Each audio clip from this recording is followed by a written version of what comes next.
እኔ በሉ ዛሬ የሰው ቸርነት አይደለም፣ የሆነ ሰው ቸርነት አይደለም፣ የእግዚአብሔር ቸርነት ለኔና ለቤቴ ይሆንልኛል በሉ። የእግዚአብሔር ቸርነት በሉ ለቤቴ ይሆናል በሉ፣ ለህይወቴ ይሆናል በሉ፣ ለመውጣት መግባቴ ይሆናል በሉ። የእግዚአብሔር ቸርነት በሉ ለኔና ለቤቴ በሉ ይሆንልኛል በሉ። ሃሌሉያ! የእግዚአብሔር ቸርነት ከሆነ የቦታ ሽፍት ማድረግ ይሆናል። የቦታ ለውጥ ይሆናል። የሆኑ ሰዎች ይታዩኛል፣ ከጨነቃቸው ስፍራ ይነሳል፣ ግራ ካጋባቸው ቦታ ይነሳል። የእግዚአብሔር እጅ ስፍራን ትቀይርላቸዋል። ስራ ሊሆን ይችላል፣ ይቀየራል። ይኸውላችሁ የሆነ ያስጨነቃችሁ ነገር ይነሳል። ኢየሱስ ማን?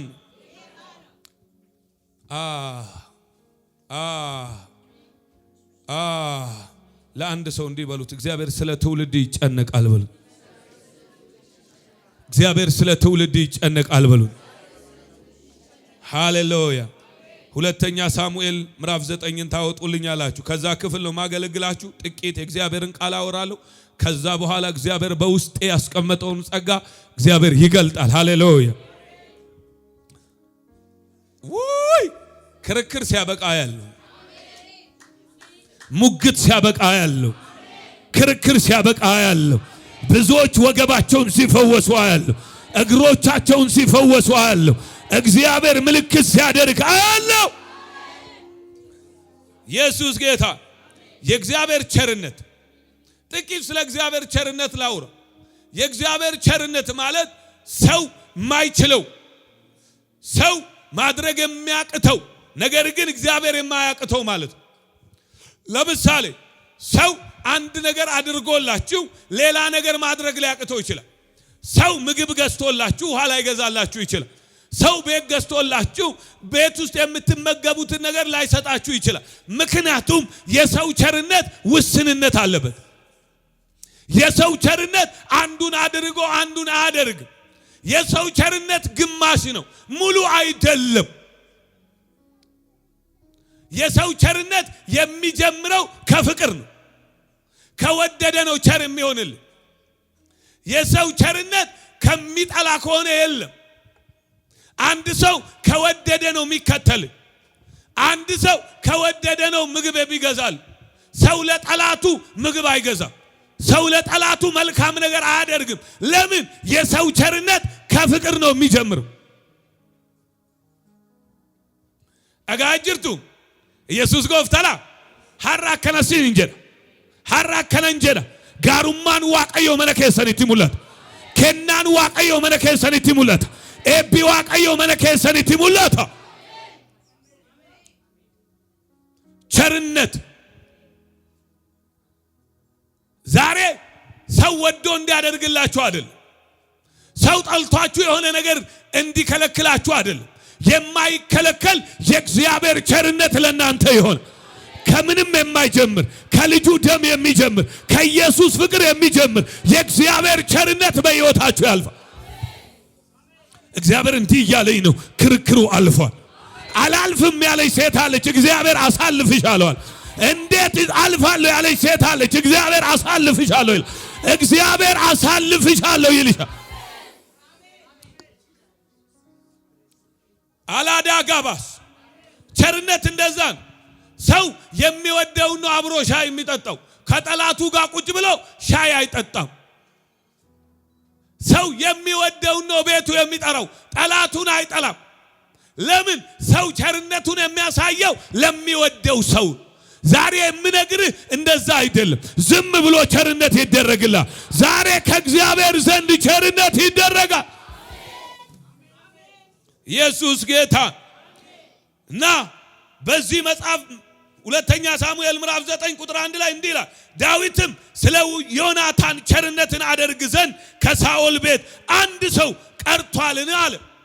እንዲህ ነው የሚለው፣ ስለ ዮናታን ቸርነት ማድረግ ይፈልጋል። አዲያላቫስ ይኸው የሆነ ሰው ስለ ክርስቶስ ቸርነት ይደረግለታል። ስለ ኢየሱስ ቸርነት ይደረግለታል። ስለ ጌታዬ ቸርነት ይደረግለታል። አዳጋባሽያንቶ ኢየሱስማ ጌታ ዳዊት ቸርነት ማድረግ የፈለገው ዳዊት ቸርነት ማድረግ የፈለገው ዮናታን የሚባል ለሱ ቸርነት ያደረገለት ሰው አለ።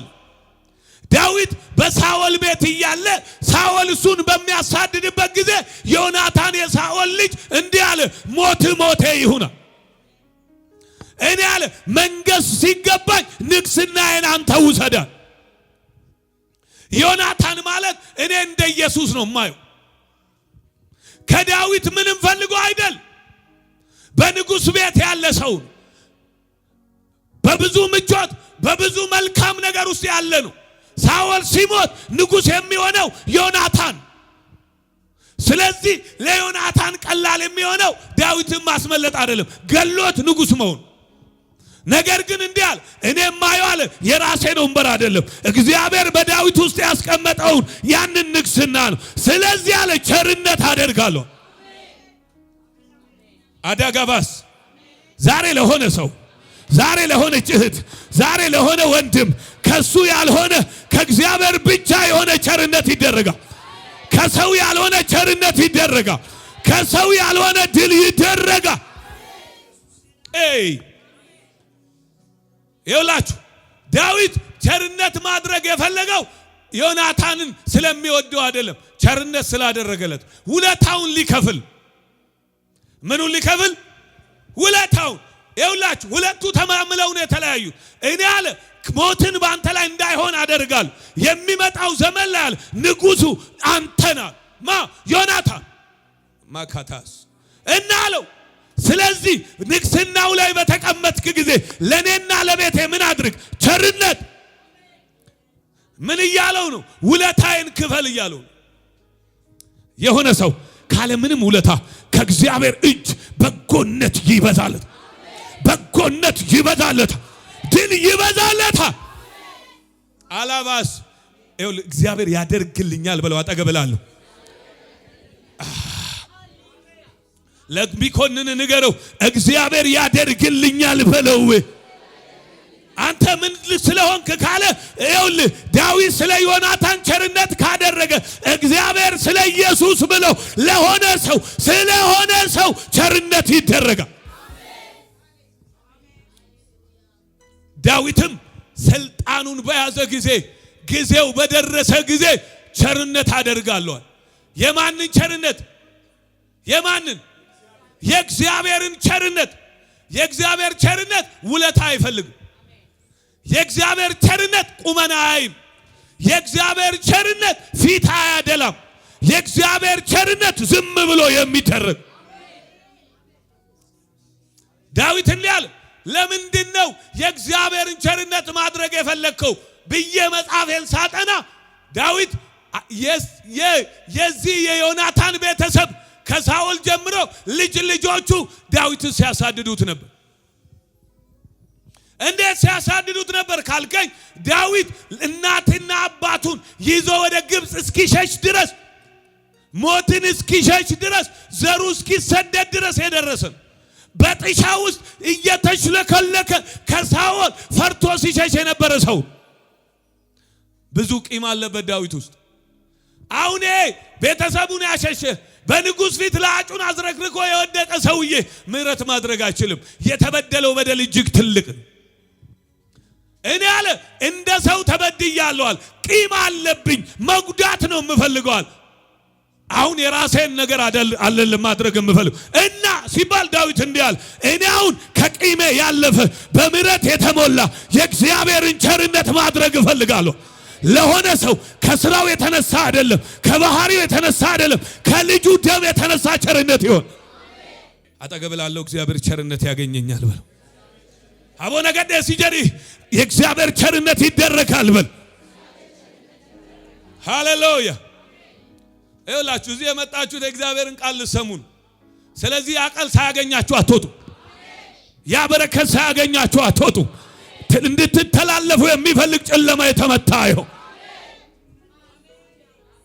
አላባስ እና ዳዊት እንዲህ አለ፣ ከሳኦል ቤት፣ ከማን ቤት?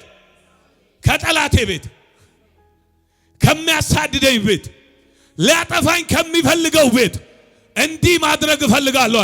የእግዚአብሔርን ቸርነት። የማንን ቸርነት? ለሆነ ሰው የእግዚአብሔር ቸርነት ይደረጋል። ለሆነ ሰው የእግዚአብሔር ቸርነት ይደረጋል። ለሆነ እናት የእግዚአብሔር ቸርነት ይደረጋል። ለሆነ አባት የእግዚአብሔር ቸርነት ይደረጋል። ለሆነ ወንድም የእግዚአብሔር ቸርነት ይደረጋል። የእግዚአብሔር ቸርነት ማለት አንተ ያለለህበት እሱ ብቻ በልግስናው የሚያደርገው ማለት ና ስለ ዮናታን ምን ማድረግ እፈልጋለሁ? የእግዚአብሔርን ቸርነት ይኸውላችሁ እናንተ ባልላችሁበት እናንተ ባልኖራችሁበት ኢየሱስ ተሰቅሎላችኋል። ይኸውላችሁ ይሄ ቸርነት የሚደረግለት የሳኦል ቤተሰቦች የሉበትም። ዮናታን ቸርነት ሲያደርግ አልተወለዱም። ነገር ግን ከዮናታን የተነሳ ከአንዱ ዮናታን የተነሳ ከብዙ ጥፋት ውስጥ የምታደገው ሰው አለ። አንድ ንጉስ ና ክፍሉን ላንብበውና እንቀጥላል። ከሳኦል ቤት ሲባ የሚባል አንድ ባሪያ ነበር። ወደ ዳዊት ጠሩት። ንጉስም አንተ ሲባ ነህን አለው። እርሱም እኔ ባሪያ ነኝ አለ። ንጉሱም የእግዚአብሔርን ቸርነት አደርግለት ዘንድ ከሳኦል ቤት አንድ ሰው አልቀረምን አለው። የማንን ቸርነት? የእግዚአብሔርን ቸርነት።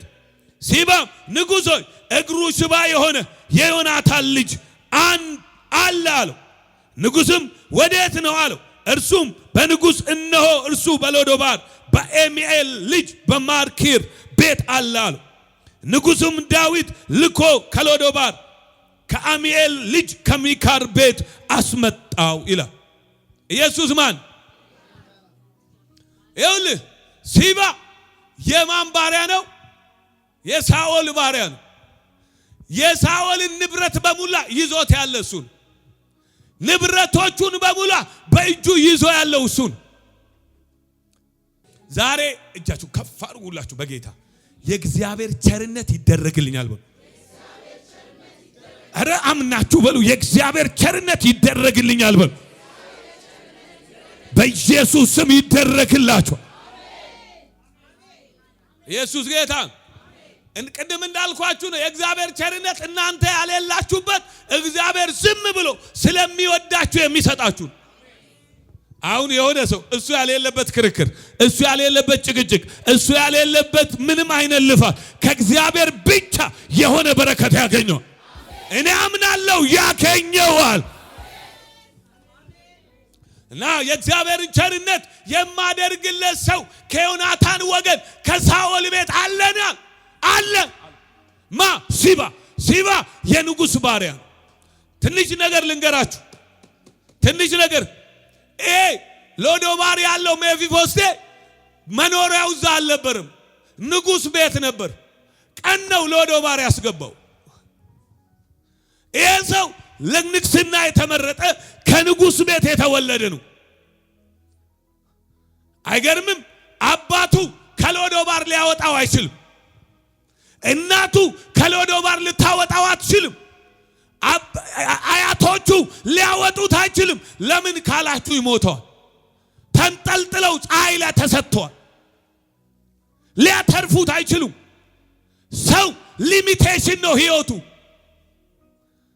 ሰው መጨረሻው ሄዶ የሆነ ቦታ ይቆማል። በጣም ቢወድ የሆነ ሰዓት ይጠላል። ሰው ከምክንያት የተነሳ ነው የሚወድ።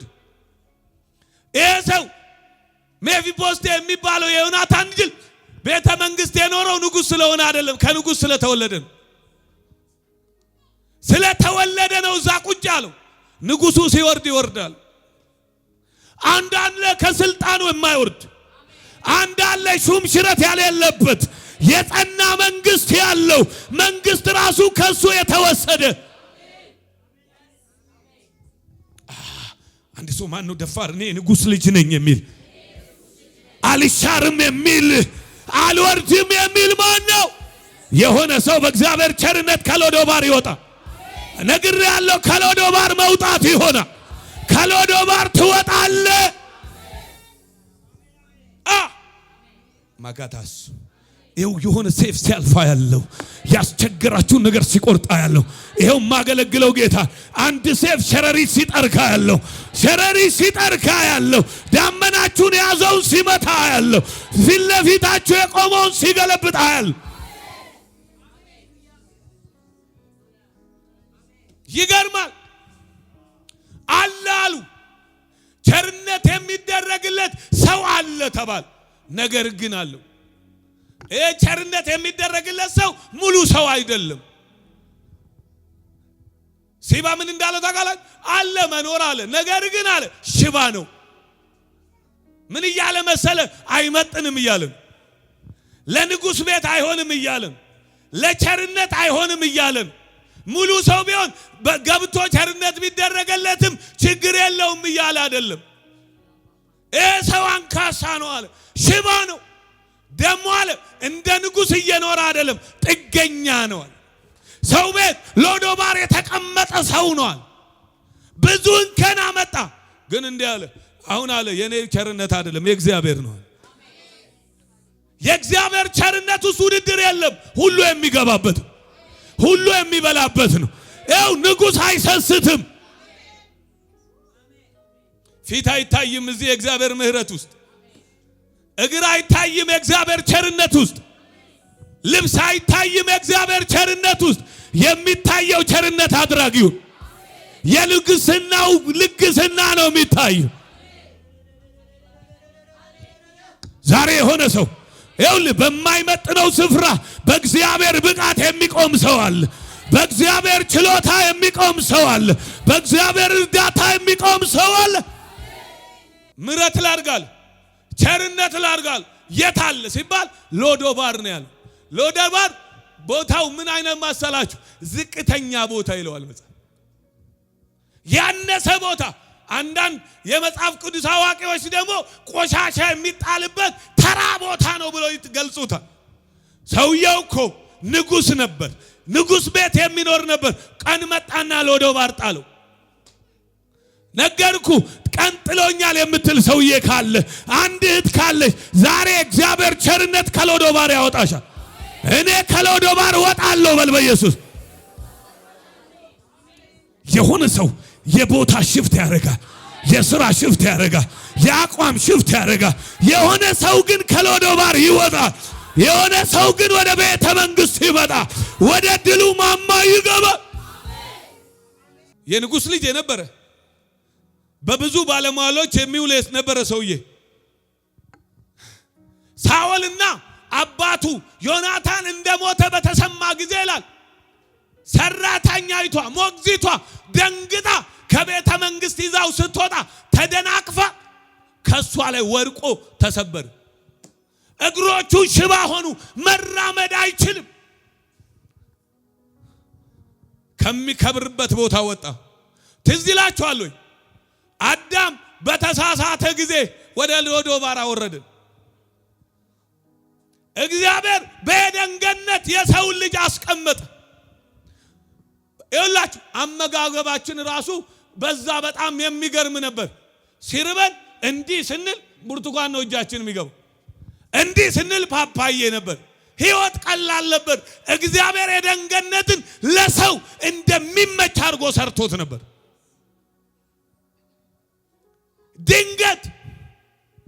ድንገት አንድ የጸና እግዚአብሔር የሰጠንን መንግስት የማይወድ ጠላት የተባለ መጥቶ ሹካለንና ወደ ሎዶባር ወረወረ።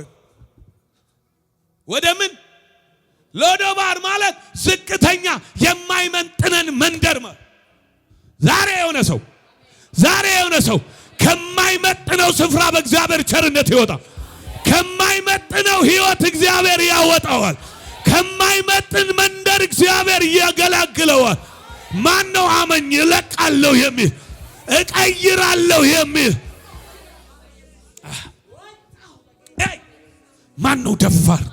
ይሄ ያለውበት አይመጥነኝም፣ እግዚአብሔር ያየልኝ ከፍታ ነው የሚል፣ ከሎዶባር ወጣለሁ የሚል፣ ስፍራ ሲታይ እቀይራለሁ የሚል አናሳ መንፈስ የተመታዩ እግዚአብሔር የፈጠረን ለንግስና፣ እግዚአብሔር የፈጠረን ለክብር፣ እግዚአብሔር የፈጠረን የሱ መንግስት ውስጥ እንድንኖር ነው። ራስ እንጂ ጅራት እንዳንሆን ነው። ግን ጅራት ያደረገን ጨለማ የተመታ ይሁን። ወደ ሎዶባር የወሰደን አውሬ ተገደለ ይሁን። አይሆንም። ዛሬ የሆነ ሰው የተናቀበትን መንደር ይለቃል። መሄድ የከለከለውን ስፍራ ይለቃል። የሆነ ሰው ከንጉሥ ገበታ መብላት ይጀምራል።